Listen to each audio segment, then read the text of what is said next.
First went to Indonesia in 2001 to help a community of oil palm plantation workers document and dramatize their struggle to organize a union in the aftermath of the Suharto dictatorship, under which unions were illegal.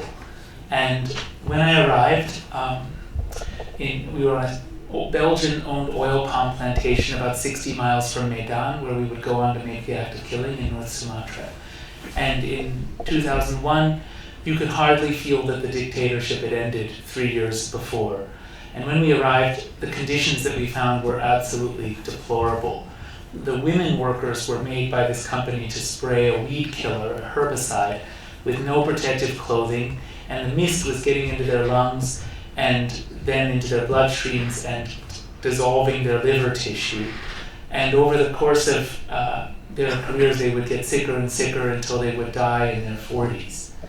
And when they were afraid to do much about this, because when they would even so much as bring a petition to the company saying, we need masks, we need gloves, we need protective clothing, the company would hire Pancasila Youth, the organization, of course, in the film, and who would either threaten or sometimes even physically attack them. And they were easily dissuaded from taking things further because their parents and grandparents had been in a strong plantation workers union until 1965 and had been killed for it. And they were afraid this could happen to them again. They were accused of being potential communist sympathizers simply for being in the union and were killed. After we made that film, they said, these people, this is how I first encountered the genocide, and after we made that film, these survivors said, okay, come back as quickly as you can and let's make another film together about why we are afraid. That is to say, what it's like for us to live today with the perpetrators still in positions of power all around us, and consequently with the fear that they could do this to us again at any time. I came back immediately to start that work in early 2003, and the army, which is deployed in every village in Indonesia like an octopus for counterinsurgency purposes, the army found out what we were doing quite quickly and threatened the survivors that they mustn't participate in the film. The survivors then said, okay, before you quit, before you give up and go home, try to film the perpetrators. They may tell you how they killed our relatives. And I didn't know if it was safe to approach the perpetrators, but I did, and starting with my next door neighbor in this village, who was the most notorious death squad leader on this plantation, or the leader of the death squad on this plantation and the most notorious killer on the plantation. I approached him and then other perpetrators in the village and found that all of them, without exception, were immediately open about the details of the killings, which they would recount with smiles on their faces, in front of their families, even in front of their little grandchildren. And I had this queasy feeling that I'd wandered into Germany 40 years after the Holocaust, only to find the Nazis still very much in power. And I took this material back to those survivors who wanted to see it. And then, astonished, we all flew to Jakarta and showed it to the human rights community there. And everybody who saw it said, you're onto something so important. Keep filming the perpetrators. Because anybody who sees this will be forced to finally, whether they're in Indonesia or anywhere in the world, they'll be forced to acknowledge that there's something dreadfully wrong here. They'll be forced to acknowledge something rotten at the heart of the present-day Indonesian political and economic system, and at the heart of this regime, really. So then I felt, from that point on, entrusted by the survivors and the human rights community to do a work that obviously they could not safely do themselves. And I spent 2 years filming every perpetrator I could find, working my way from death squad to death squad, up the chain of command from the plantations to the city. And every perpetrator I met was open, everyone was boastful, and within minutes of meeting them, they would often invite me to the places where they had killed and start to demonstrate spontaneously how they had killed. And often they would complain that they hadn't thought to bring along a weapon to use as a prop or a friend to play a victim. And Anwar was the 41st perpetrator that I filmed at the end of that 2-year period.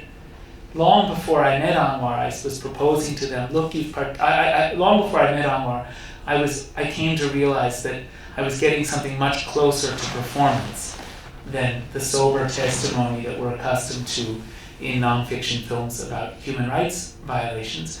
And I realized that performance is always intended for an audience. And the question was, who is the imagined audience? For whom are they boasting? How do they want their neighbors to see them, who are survivors perhaps of this genocide? How do they want their grandchildren to see them? How do they expect I see them? How do they expect that you will see them? And I started to feel like if I could answer those questions, if I could show how they want to be seen, and if I could show how they think they will be seen, and if I could show also the flip side of those questions, which is how do they really see themselves, this whole facade that what they did was heroic would come crumbling down. And so I would propose to them, look, you've participated in one of the biggest killings in human history, and I would propose this to them long before I met Anwar. I want to know what it means to you and to your society. You want to show me what you've done. So go ahead and show me. I'll help you film your reenactments, but I will also film you and your fellow Death Squad veterans talking about what you want to show, and as importantly, what you don't want to show, in order to create a kind of new form of documentary, a documentary of the imagination, a documentary that shows how you want to be imagined, how you really imagine yourself. And in that sense, the approach of using reenactment in this way was not a trick to get these men to open up, and nor are they making another film. There's no film within the film. They're only making scenes for the act of killing.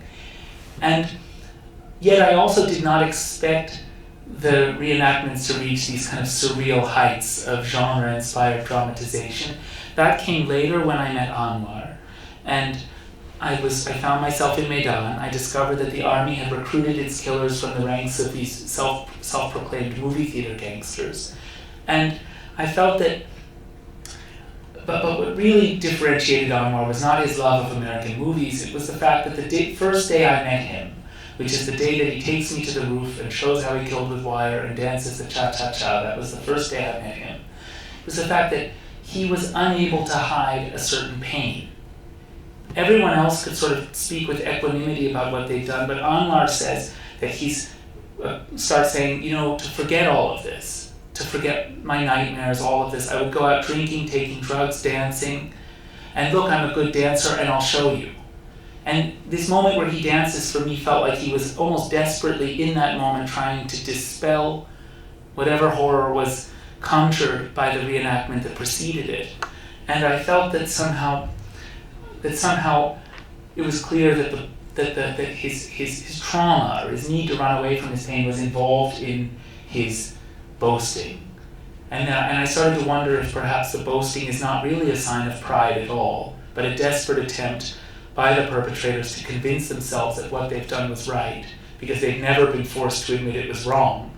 And then tragically, they've imposed this lie on the whole society with such terrible consequences which the film witnesses. And so I did something with Anwar to explore that I hadn't done with anybody else. I screened the footage back to him. I wondered, well, he's talked about feeling pain. He's talked about trauma. Will he see it in the footage? And I think he does. It's in that early scene where he watches it. I think he looks very disturbed. I think most of you who are seeing this for the first time, think he's going to say, this is awful, or I quit, or this makes me look bad, or what are you doing? Instead, he lies to himself and to me and says that what's wrong is his clothes and his acting, and proposes what he considers an improvement, as though if he can make it better on film, he can make it right for himself. And I, for my part, agreed to continue and shoot the next scene because I thought it was revealing, it would be a more powerful allegory for their impunity even than the dancing on the roof. And so that process continued, where we would shoot one scene, he would watch it, we would shoot the next scene, he would watch it, we would shoot the next scene, he would watch it, and all the while I think as he's proposing more and more elaborate embellishments and dramatizations, he's running away from his pain, and then gradually trying to deal with it when he started to talk about his nightmares. And I'm agreeing because I'm trying to expose a regime of impunity on behalf of the survivors and the human rights community, and each reenactment that he proposed was shedding new light on some new aspect of this regime. And that just continued for 5 years until the final scene at the waterfall. That was the last big reenactment we shot, or the last big fiction scene we shot.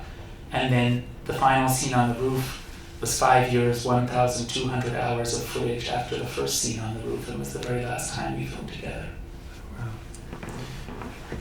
Wow. Yeah, I mean, the question that brings up for me is this question about, I mean, what you do with Anwar is, as you say, expose this remarkable sense of impunity, and the extent to which this is still allowed and accepted in Indonesia, in the sense of the way the power still functions there to forgive this kind of activity. But then there's this weird element too, which is what's so complex and complicated about the film, where once you sense this pain in Anwar, there's some, there's this question I have of sort of, is there an element of sympathy? Does the director want me to feel sympathy? Is there some sense of some element of catharsis at the end? And I mean, to me, that was like a very complicated feeling. And I was wondering, just in terms of, how, in a way, it's a separate issue from the, state of power in Indonesia today, the question of the psychology of these figures and how you think about that.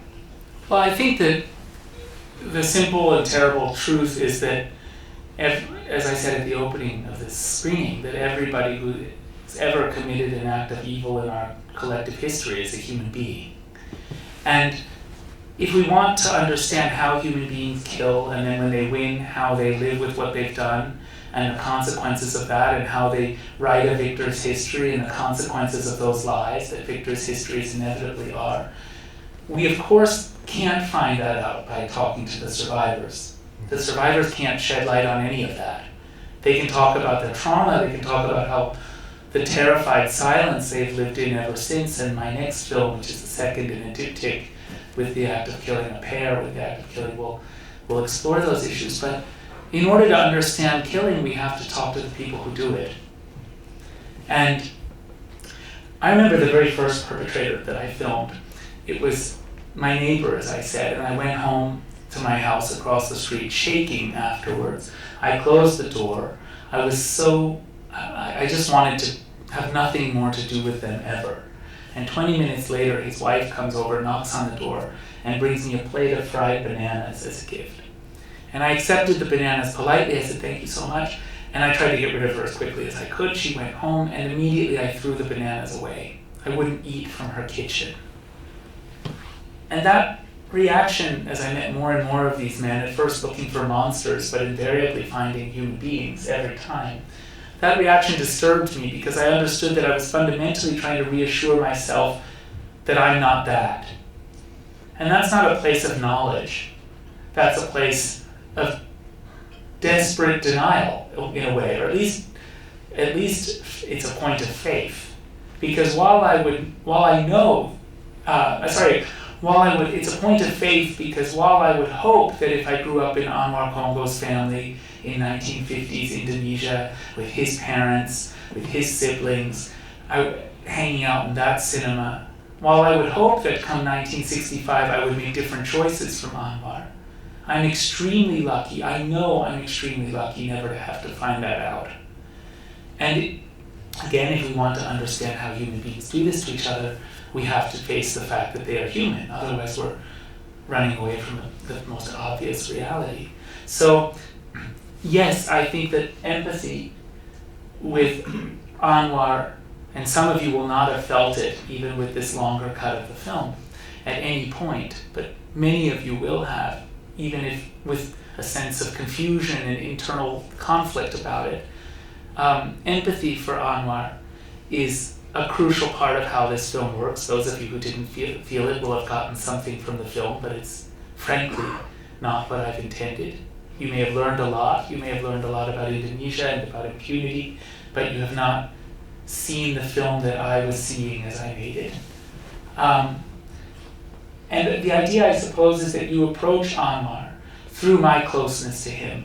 And in that moment, somehow the moral lie that we tell to reassure ourselves that we are good, and that the moral lie that the world is divided into good guys and bad guys has to collapse when you identify with Anwar. And in that moment, I think we recognize that we're all closer to perpetrators than we like to think. Our government enthusiastically supported the Indonesian genocide with money, with weapons, with radios, with lists of thousands of names that the State Department, of intellectuals, academics, filmmakers, journalists, trade union leaders that the State Department wanted killed.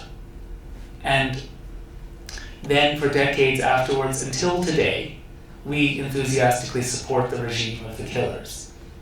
And not just in Indonesia, in fact, we all know that we do this all across the global south. And what's more, if these men are monsters, we depend on monsters like these men to feed ourselves, to clothe ourselves, and to live. When you go to CVS or Duane Reade and you buy hair conditioner or skin cream, chances are it's made with palm oil, and you pay a few dollars for it. And the real cost of that hair conditioner or skin cream is the lives of my friends who made it. And we pay a few dollars for it. And included in that few dollars is a small markup or a small premium that goes to pay those Pancasila youth leaders who were attacking my friends when they would try and petition so that they could wear masks and not be poisoned at work. And that's true of palm oil and almost everything else that we import from the global south. And in that sense, if they're monsters, we depend on monsters like these men. I live in Denmark. It's one of the most humane and equitable countries in the world. And people there often will say, yes, after seeing the film, we have great violence like this in our distant history as well. And I say, no, actually, we have great violence like this right here in Denmark, because it is the underbelly of our reality. It is not a distant reality, it's the underbelly of our reality right here, right now, at this renowned and respected university, above all. And actually, all of you already know this. You talked about making the film initially on behalf of the survivors. So could you talk a little about the screening of the film in Indonesia, the extent to which that's been able to take place, the kinds of reactions you've gotten?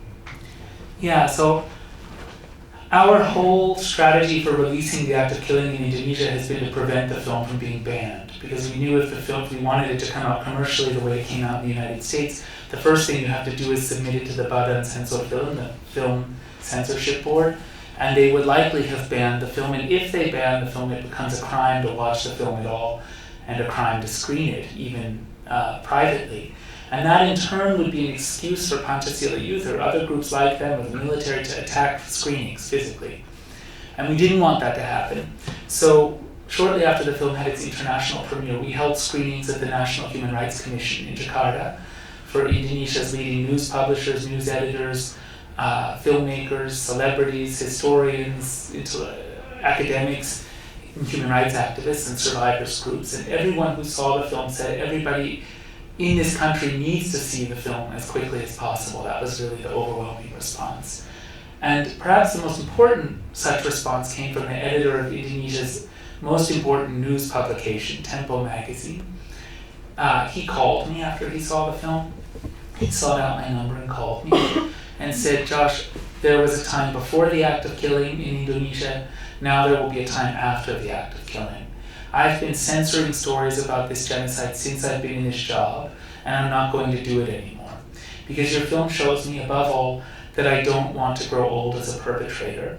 And so we are going to take the lead in breaking the mainstream media's effective silence about this issue, and we're going to do it in a big way that supports your film by showing that your film is a repeatable experiment, that you could have made this film anywhere in Indonesia, and that there's thousands of Anwar Congos out there, and that the problems that the film highlights about contemporary Indonesia are systemic. And he sent 60 journalists around the country, and in 2 weeks gathered nearly 1,000 pages from all over the country of boastful testimony such as you hear from Anwar on that first day when he takes me to the roof. And they published something like 75 pages of this stuff, including photographs, and another 25 pages about the act of killing in a special double edition of Tempo magazine that came out on the 1st of October 2012, so a bit over a year ago. And it sold out immediately. They reprinted it, it sold out again. They reprinted it, it sold out again.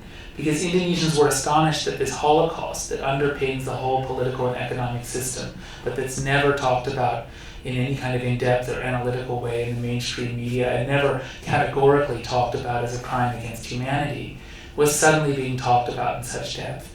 That created a cover. The rest of the media then followed suit and broke their respective silences for the most part, although of course there's right-wing media that's reacted against the film.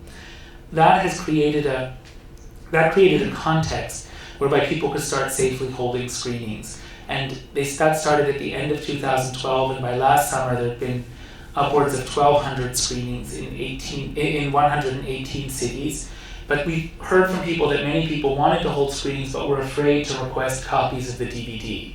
So we put the film available on, which we sent for free. So we put the film online for free in Indonesia and streaming on YouTube for free in Indonesia.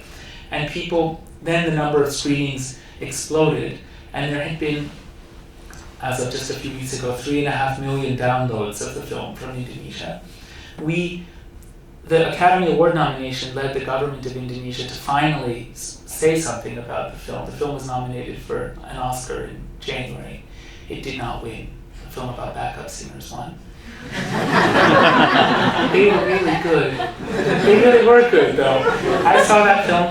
I was with my partner. We were in Alaska, in Barrow, Alaska, and we watched it in our hotel room. We had a screener, a DVD, and I was like, I always wanted to be a backup singer when I was a kid. And we walked to this one restaurant. The place was a pizza restaurant, and it was like a blizzard. It was like minus 30 and howling winds, so I could sing at the top of my lungs, and no one was out, and no one could hear me, and it was great. It was great. So I understand why it won. But anyhow, the government finally, when it was nominated, made a statement about the film. And they actually made a couple statements in succession. But the message was, what happened in 1965 was terrible.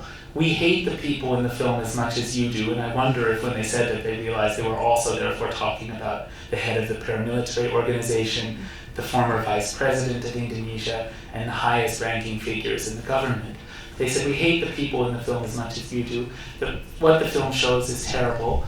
And what happened is terrible. We need reconciliation, but we will have it in our own time. And we don't need a film to push us to do this. So it was not a supportive message for the film, but it was a wonderful statement fundamentally, because the discussion in Indonesia over the previous 18 months had forced the government to admit what happened was wrong. And it was the first time they'd ever done that.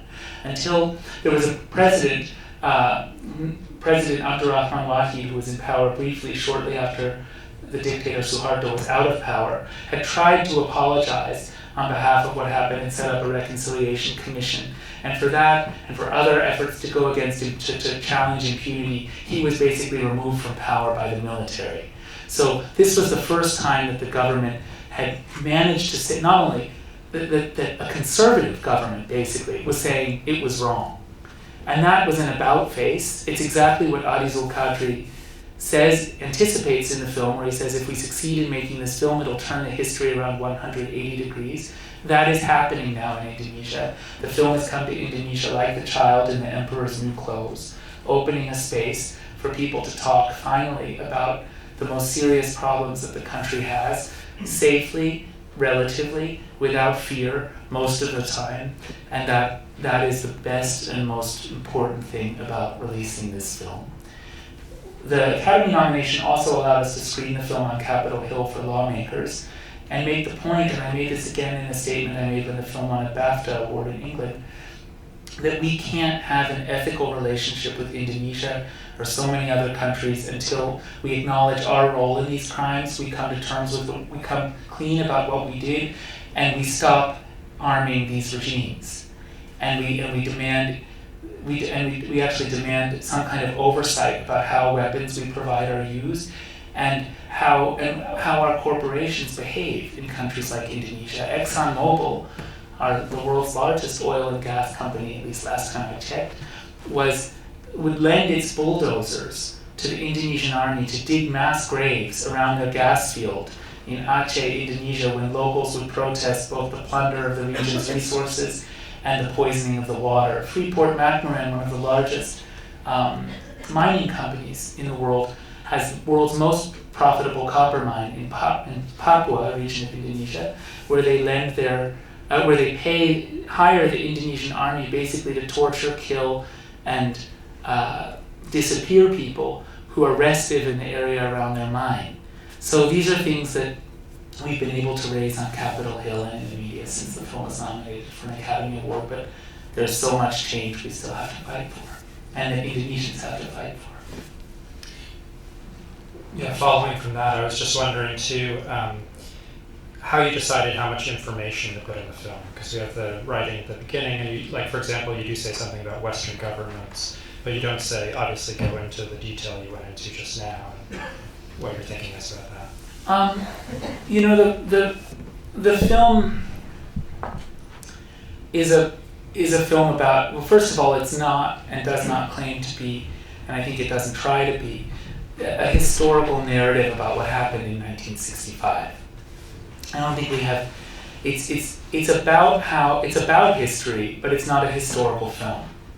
It's about how an unresolved, traumatic past continues to haunt and structure in invisible ways a present, and in a way that is frightful for the people there. But it's a film about the present, and it's an intervention into a present. So one thing we realized quite early on was that a lot of the material we gathered about the US's role in these events, we were unable to use without making a historical documentary. And it was really clear that at some point the film wasn't going to work as both. Like the experience you had has a coherence. It's a set of characters, it's in a place, it has a kind of unity of time, place, and action, which was strained as it was when Herman goes into politics. That was the hardest thing to resolve structurally in the film, because it's a kind of detour.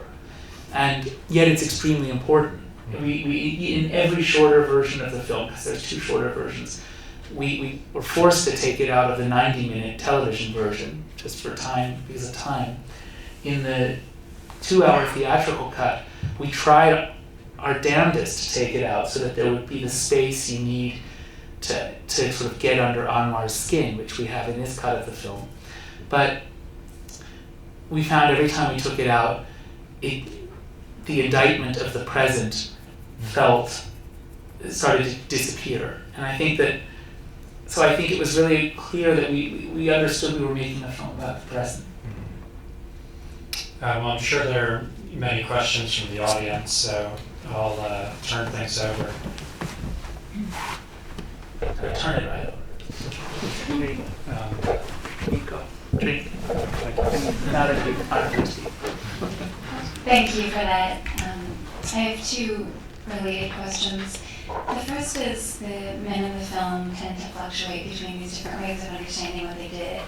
It's about power and freedom, or we really believed it was right to kill the communists, or it was about money and pleasure.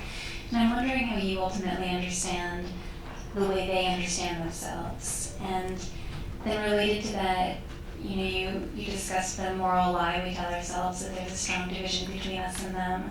And I'm wondering if you could say more about what you think it is that links us to perpetrators. What is it that we share that makes that possible?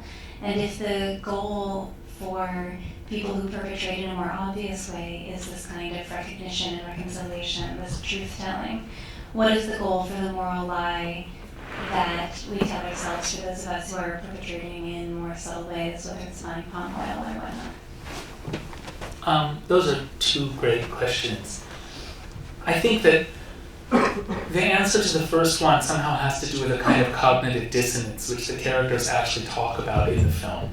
So they watch the propaganda film, and that everyone had to watch in the schools. And Adi says, "This is a lie. We know this is a lie." Anwar, come on, you know this is a lie. And Anwar says, "It might be a lie. Maybe it's a lie, but it's the one thing that's made me feel better and be able to live with myself." So, and Adi then says it in a scene shortly after that. He says, "Killing is the worst thing you can do. But if you're paid well enough and you can get away with it, go ahead and do it. But then you must cling for the rest of your life to an excuse, a story that you must tell so that you can live with yourself." And I think that when you ask somebody who's killed, why did you kill? They will tell you invariably the excuse. They'll start with the excuse. They'll say the communists were terrible. It was kill or be killed. But if you ask them why were the communists, I knew it wasn't kill or be killed because the communists were unarmed, and I knew that the people were just rounded up in their houses, brought to prisons, and then for the most part, and you'll see this much more in my next film than in this one, the vast majority of the killings, the communists were put in military prisons and then dispatched out by the prison in quotas to death squads that would take them to killing sites and kill them very systematically with a military escort. So it wasn't kill or be killed. And then if you ask, well, why were the communists so terrible? They'll say, well, they were atheists and they were going to kill everyone who was religious. But I understood that actually Anwar and his friends were atheists at the time. Anwar was very clear about that they were, involved with, they were selling drugs, they were involved with running prostitution rings, they never prayed. And then there would be moments like when there's a call to prayer and Herman and Anwar are sitting there. This is a scene that is not in the shorter version of the film. And Anwar says it's a beautiful call to prayer. And Anwar says it's lucky that man didn't fall into my hands because he's a communist and if he did, he'd be dead. So I recognized it's a lie, that these are the excuses. So quite quickly I was able to understand the excuses. And then I also understood that the men were paid and promoted for killing. They were often given, one man I met was given a position in the legislature for running the local death squad. Another was promoted from being a primary school art teacher to the head of the education ministry for the region. Another man was given a free scholarship to the University of Indonesia. Anwar and his friends hated the whole left because they were boycotting American movies, and it was undermining their income. And of course, Anwar also talked to me about how he had killed before 1965. As a gangster, he'd be hired by mafia bosses to kill, and that was clearly for power and for money. In fact, the first way Anwar killed, it's a little too silly, I'm sorry to leave such a serious question. The first time he tried to kill with a durian. Any of you know what a durian is? It's a very big, spiky fruit. And he tried to bludgeon someone with it. And it didn't work. The guy didn't die, he was hurt. But if ever you do have to defend yourself in Southeast Asia, durians look dangerous, but it's a fruit. That's all I have to say about it. Anyways, I understood that they were killing for power and for money, and every perpetrator I filmed seemed to kill for power and for money. And if you go up the chain of command, all the way up to General Suharto, who became dictator through this, I think he killed for power and for money and the chance to eliminate his competitors. And I think if you go even beyond that, to the American administration that was killing at very much arm's length, I think while it's tempting to believe that all of that was done because of the evils of communism, it's also hard when you look at why we overthrew Mossadegh in Iran, why we overthrew Arbenz in Guatemala, Allende in Chile. It's hard to see that we're not actually killing for money too, in a complicated bureaucratic way, where the perpetrators are able to cling to an ideology of anti-communism to justify it to themselves. Now the tragedy of clinging to the lie is that and imposing it on the whole society is not only does it keep everybody afraid, and I think the brutal violence of the film, the propaganda film, that was shown to every school child in Indonesia, served not just as propaganda about what the communists would have done, or could have done, or might have done if they were claimed to have done, but actually as a threat. Because as Adi says in the film, he says if we succeed in making this film, it'll show people that what they've always suspected is true, namely that the propaganda is a lie. Meaning that everyone knows it's a lie, actually.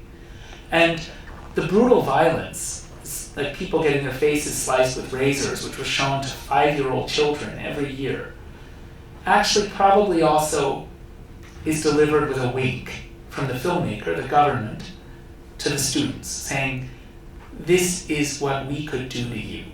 You know the communists didn't necessarily do this, but you know that we could. And the act of killing somehow has laid bare that wink. Anyways, so that's one consequence of imposing a victor's history, an excuse, a lie on a whole society. It keeps everyone afraid in a place like Indonesia. But the worst consequence is that the second time someone kills, whether it's William Colby, who was the head of the CIA for the East Asia region when he was overseeing the killings in Indonesia and then designing the Phoenix assassination program in Vietnam in such a way modeled precisely after the killings in Indonesia. Whether it's him killing the second time or whether it's Anwar killing the second time the killer kills is because of the lie.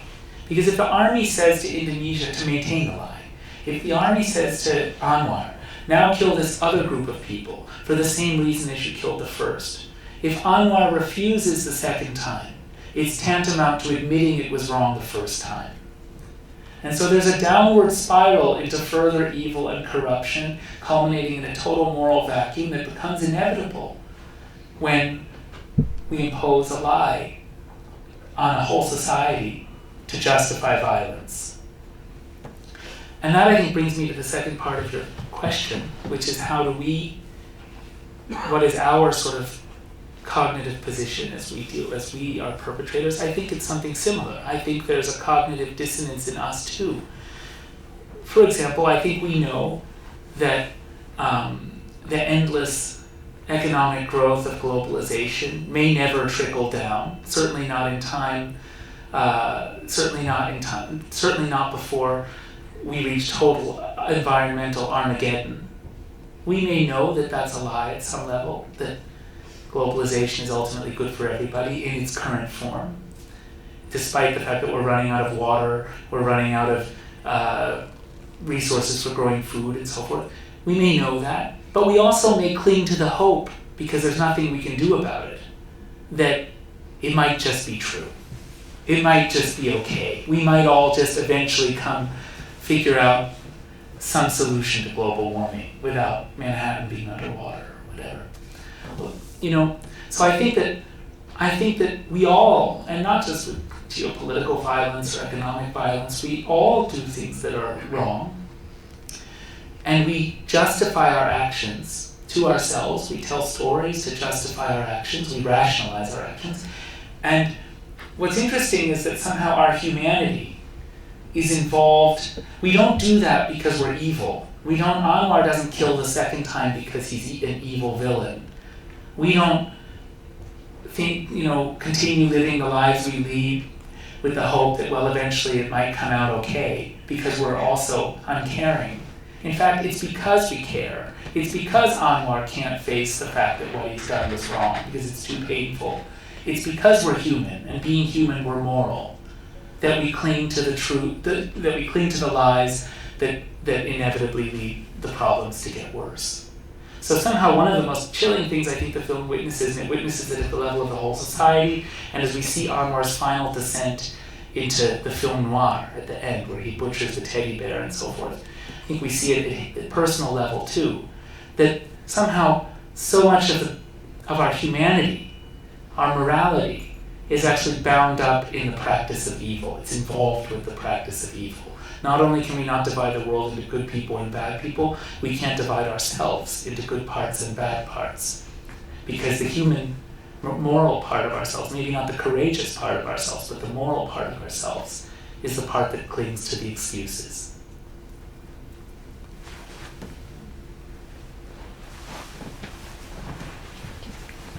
Do you want me to bring the mic? Josh, thanks so much for being here tonight. This was my second time that I watched the movie. The first time was the shorter theatrical version, and this time it was even harder in certain situations to watch. And I was wondering, have you ever thought of stopping shooting the film because you figured somebody might actually die on the set because of the reenactments? And the second question, have you in some shape or form stayed in touch with Anwar? Because I do feel that you have quite some empathy for him, and I developed that empathy certainly as well. I'll take those in reverse order. Anwar when Anwar saw the film, he was very moved by it. He was tearful, he was silent for a very long time. I felt like I was sitting next to him on that fishing platform looking out into the darkness, and it was sort of his darkness, but it's also all of our darkness. Finally he spoke and he said, "Josh, this film shows what it's like to be me." And then for a long time he was silent again, and then he said, "I'm relieved to have been able to show what these events have meant and not merely what I've done." And he and I are still in touch. We're in touch every few weeks. And at first I thought it was because I was afraid the paramilitary group would blame him for bringing disgrace on them, and I was worried for his safety, and we were prepared to do something, anything to make sure he wasn't like killed by the men in orange camouflage. But they didn't blame him. They've only blamed me. In fact, they continued to invite him to events and offer to give him medals as a hero. He has luckily declined those invitations since the film's come out. So we are in touch, and I think, and I've found I stay in touch despite the passing of that danger, because somehow I care for him. I don't think we're friends. We were doing, both of us, things that were much bigger than, we were using the relationship to do something bigger. I was trying to make this film to expose this whole situation. Anwar was trying to run away from a lifetime of trauma or something, and guilt, and deal with it too. Somehow I think that we can't be friends, but I think we care for each other a lot. And we have love for each other, if you can understand what I mean. Just saying I like him sounds too trivial and feels wrong. When you spend, this film took 7.5 years to make, from the time I met Anwar until the final end of the post-production. And when you spend so much time doing that work in collaboration with survivors and people who've risked their lives to help you make this film, the last thing you want to do is repeat the violence that you're somehow trying to document. So there's 3 areas in the film that look particularly vexing to some viewers, and I'll just address each of them briefly. The first one comes when they go through the market and they are extorting money from Chinese market sellers.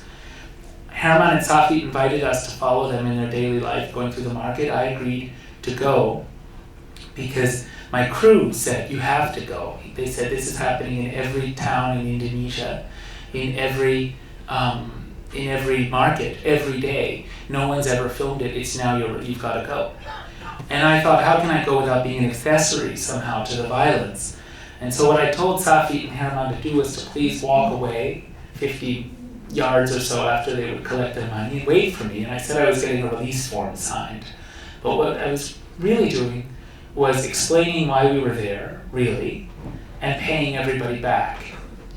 And that was risky, actually, because if they had talked about the explanation that I gave, it could have actually endangered us, but I just couldn't bear shooting that without that.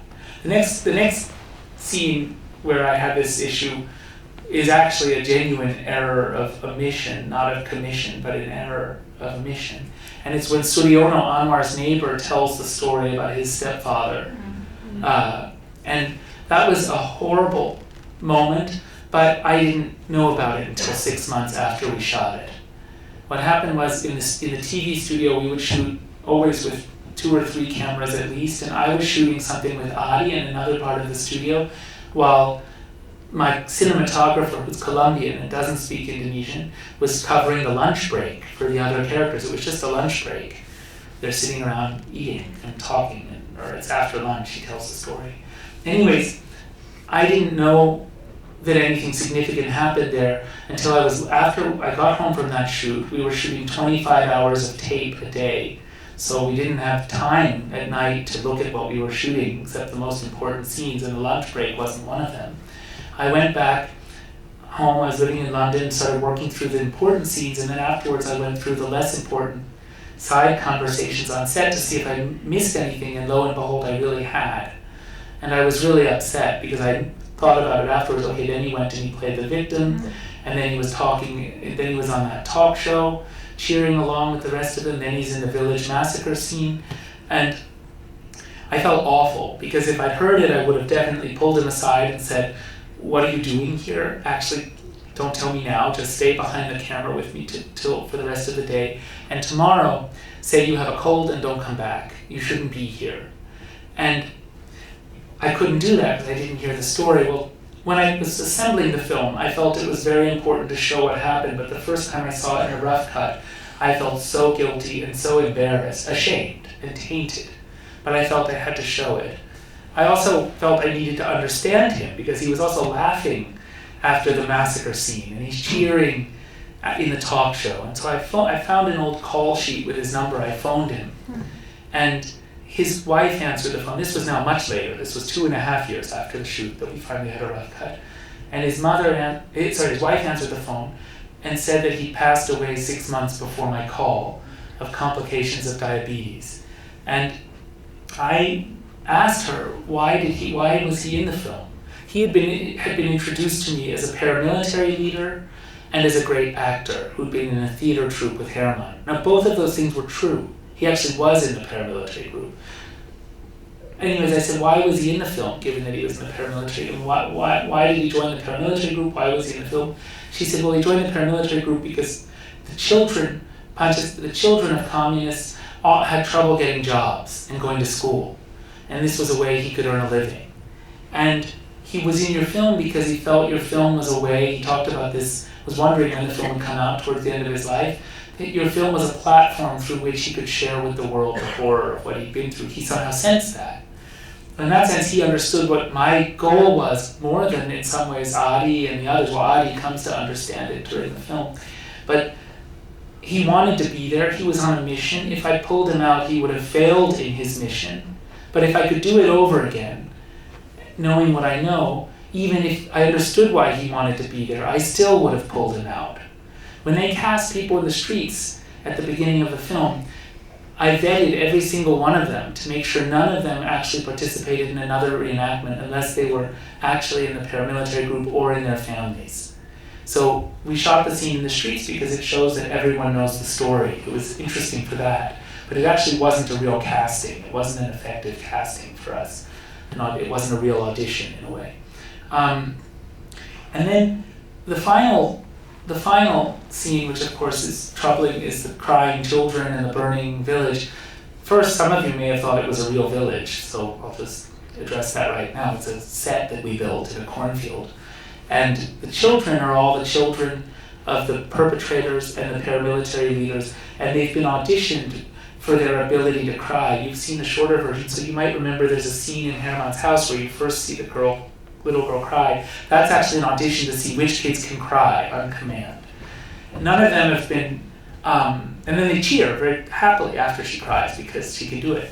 None of the kids have been told what the scene is about. The fiction takes were very, very short. It would last for, up to a minute, and the violence would sort of look like this and like this. And we shot with long lenses and through fire and through smoke and heat shimmer and with wobbly cameras to obscure the falseness of the violence. Now, real trauma does come up there, and I think it particularly comes up for Anwar. It's a pivotal moment in the film where he starts blurring the boundaries in his head between past and present, and that's crucial because that's where the boundaries between our film and their scenes also starts to blur and meld into one kind of apocalyptic fever dream which takes us to the end of the movie.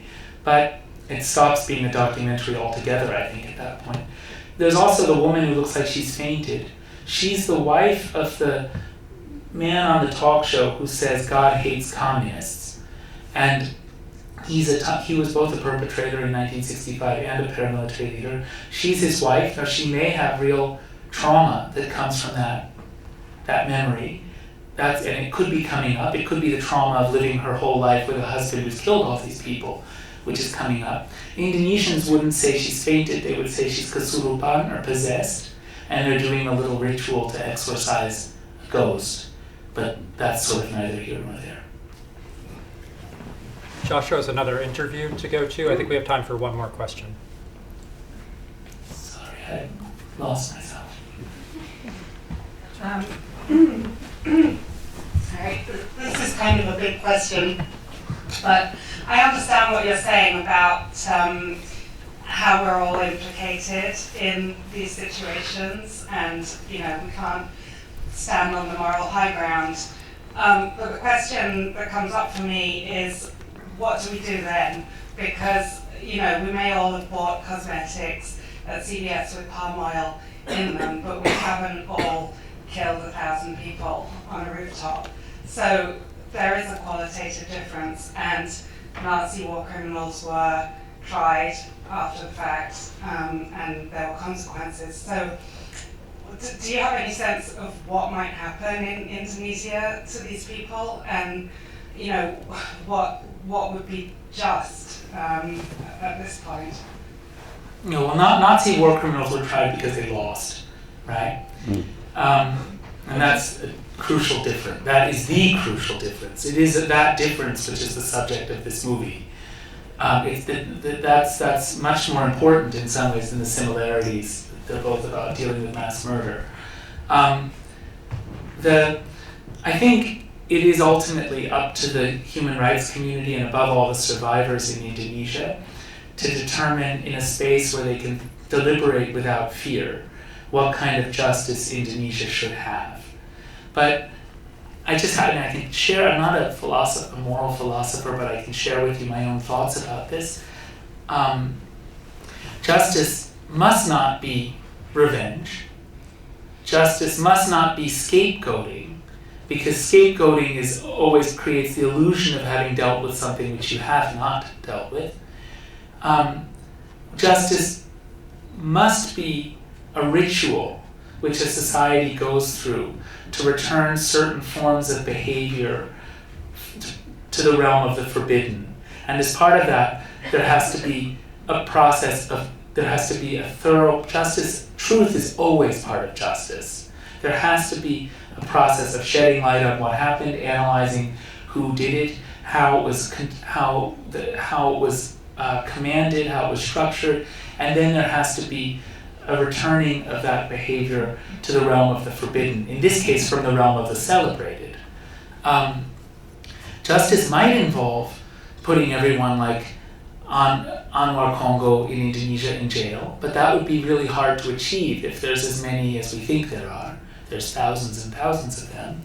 And justice could involve, one vision for justice that I have in Indonesia could involve a truth commission, a thorough decommissioning of all of the paramilitary groups in Indonesia, a returning of the military to true civilian oversight, a genuine clampdown on impunity for the military. Indonesia's most trusted political institution is the Corruption Eradication Commission. They're seen as doggedly going after anybody who's reported to them as corrupt and investigating them. But one of the most corrupt institutions in Indonesia is the military, and they've never in their history gone after a single military officer. So the military enjoys total impunity at this point. That could be ended. There would have to be a rewriting of the nation's school curriculum so they're no longer celebrating these events. They would have to decommission or retool all of the monuments celebrating the genocide to make them exhibits in a much broader Indonesian Holocaust museum. There need to be the commanders of the genocide, even if they're dead, men like the president's father-in-law, current president's father-in-law, Sabo Edi Wibowo, should be put on trial, if only in absentia, whereas the current president has also proposed in his inconsistent and mealy-mouthed way that his father-in-law be made a national hero, precisely for his role in the genocide, just a month before he said the genocide was bad. So all of this could change, and then these events could be firmly restored to the realm of the forbidden, without necessarily putting everybody in jail or hanging people. We have impunity for torture here in the United States, not because Dick Cheney isn't in prison, but because we have a current administration who's decided to go no further than to say, this administration will not torture, leaving it open to the next administration to say, and now as a matter of policy, we will torture. That's impunity for torture. We may all feel that Dick Cheney should be in prison, but that's not necessarily the essential ingredient. What we need is a ritual to say, what did we accomplish through torture? How many people did we torture exactly? What exactly happened in the black sites? How many people were tortured in other countries on our behalf? And now how are we going to return this permanently to the realm of the forbidden and make sure that anyone who tortures in the future is actually punished according to the law? That would be maybe a form of justice, a minimal form of justice. I just say one last thing because people often wonder it. You cannot, the ICC, the International Criminal Court in The Hague, has no jurisdiction over crimes that occurred before it was constituted. So, and it was constituted, you may remember, in 2000? 2002? Yeah, not well after this. And therefore the only way, if Indonesia doesn't prosecute these crimes, the only way to have justice, a tribunal for this would be to set up an international special tribunal like what was set up for the former Yugoslavia, the International Criminal Tribunal for the former Yugoslavia, or for Cambodia. Now those have been set up through actions of the Security Council. And that's a non-starter in this case at the moment, because two of the permanent members of the Security Council are perpetrators of this genocide, the UK and the US. And so it is really time for, if we want to have justice at all, it is essential that the US, the UK, and every other country that participated in this say, you know what, 50 years is enough time for us to get comfortable with our role in this. We are going to come clean about it so that we can start addressing impunity without being the hypocrites that Adi Zulkadri in the car accuses us of being, rightly. I think we do have time for a couple more questions. What time is it? 9:15. Yeah, I can go till 9:25. Okay. I have to be downstairs for Q&A. Two more questions. At 9:30. So, right here. Thank you. I wonder if you could tell us something about your next film. Yeah, that's really easy. That's easier than your question. Because it's kind of me, so it's not so hard to talk about. It's about a family of survivors who find out who killed their son through the first 40 perpetrators that I filmed before I met Anwar. And they decide, the youngest brother in this family has been conceived by his mother. He was born after the killings and was conceived by his mother as a replacement for her dead son. And he grew up with this burden that she could live because she had him. And he now has kids who are in school and they're being brainwashed that this was all their fault. And he decides to go and confront all the men who were involved. He finds it unbearable and decides to confront all of the men who were involved with his brother's death, who he's seen talk about how they killed his brother through my filming with them from the years before I met Anwar. And many of them, they're forced to recognize that they've killed human beings when he comes, because he comes and with some dignity says, "You've killed my brother." Many of them respond with anger and with threats. All of them respond with anger and threats. Their children, some of them respond with anger and threats, but some respond with real grace. And the film is turning into, to make a film about survivors that avoids that navigates successfully the minefield of self-serving cliches, whereby we propose the survivors as these saints with whom we identify so that we can reassure ourselves that we're also good and feel good about ourselves when we read the movie, is to really push to navigate that minefield, is to push the form of the film somewhat. And the film's turned into a kind of poem about a silence born out of terror and the necessity of breaking that silence, but also the trauma that comes with breaking that silence. It's called The Look of Silence, and it should be in festivals later this year, and then in cinemas after that. So one more question? Someone in the back, maybe? Sure, let's mix it up.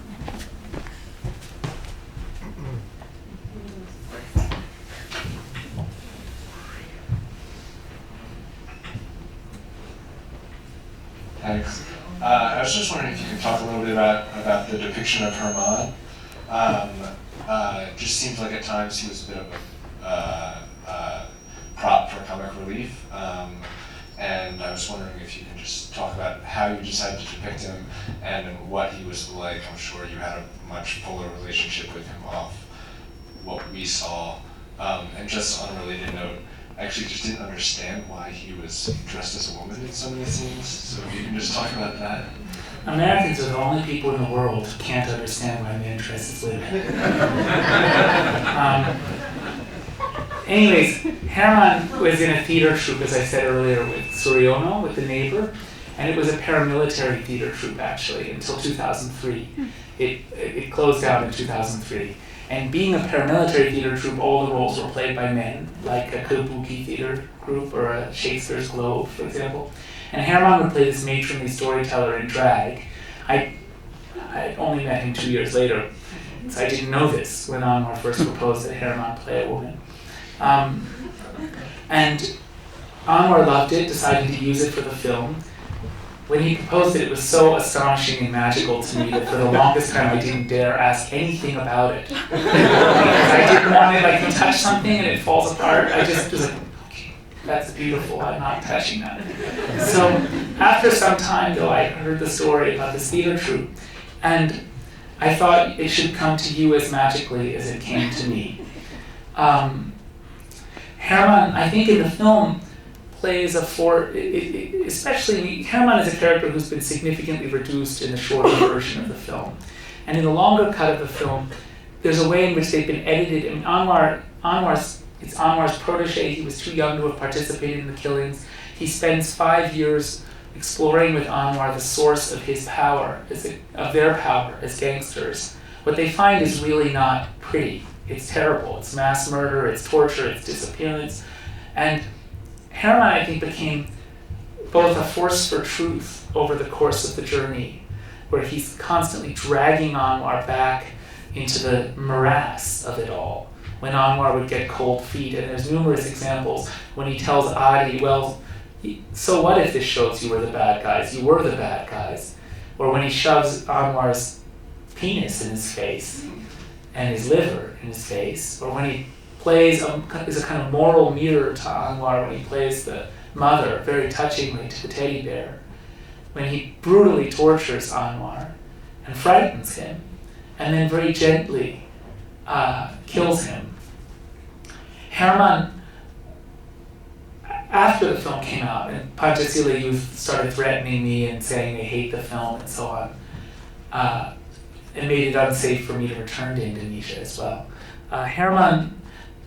Herman was furious with Pancasila Youth, left Pancasila Youth, and is one of the only people at the moment who has the courage to screen the film publicly in Medellin, where we made it.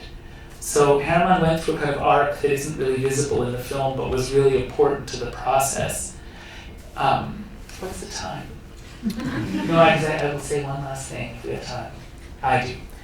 So I will end this by telling you something related to Herman, but a little different, about the fish. Because some of you must have wondered about it. So the fish, there's 2 musical numbers that we shot for this movie. One is Born Free. It came right at the end after Anwar proposed it, and we shot it right after he played the victim. And it was a kind of bogus redemption that he proposed, hoping wrongly that it would cleanse him of what was haunting him. And the other musical number that we shot, but that you have not seen, is Peggy Lee's Is That All There Is? Which is a song about disappointment. Anwar loves it because he feels disappointed by his lot in life. He never became as rich or as powerful as some of his fellow Death Squad leaders. And he proposed, it was relatively early in the production. We were driving looking for a location for that. We were driving on a mountain road and came around a bend, and there on the mountainside was a 4-story high concrete goldfish. And if you have any competence at all as a filmmaker in that moment, you have to pull over. So we pulled over. And we go look at it, and Anwar says, it's so beautiful, it's so sad. It was once this seafood restaurant.